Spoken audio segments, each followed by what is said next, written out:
Здравствуйте. Такое хорошее местечко. Я машину могу оформить. То есть у меня всегда есть ПТС, ксерокопия есть, хозяин просто нет. Ну, мне главное, как покупатель. А там подпись на ПТС, нужен подпись хозяина? Просто хозяина нету. Ну, я поняла, если покупатель не против, я сделаю. Покупатель это я.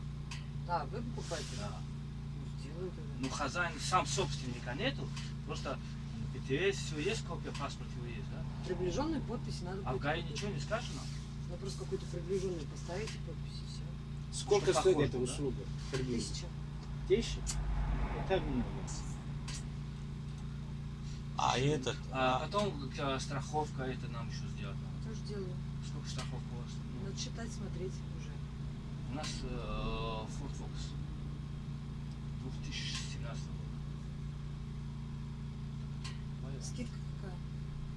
Не знаю. Ну вы меня спрашиваете, как я знаю. Ну, вы меня спрашиваете, я тут А. знаю.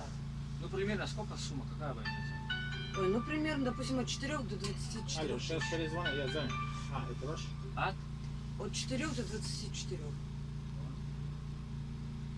а вот если этот, тот, который продает, да, вот без хозяина, да, вот, а как в этом случае, если что-нибудь там случится тогда? Ну как бы хозяин в курсе, не в курсе там. Ну, не знаю, кто продает вообще. Ну вот парень Ну, продает, я но же хочу покупать машину. Вот у меня есть это. Ну, собственник, он нет, говорит, ПТС, ксерокопия, все есть. Парень продает, сейчас он... Бывает такое, что перекупы продают. Ну, может быть, он такой, не знаю. Я по интернету это нашел. С одной стороны, конечно, лучше, чтобы продавал сам собственник. Чтобы не было точно никаких проблем. Он А говорит, если нет. нет?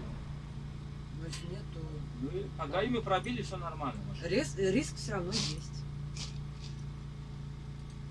Но так можно, да, сделать? Можно.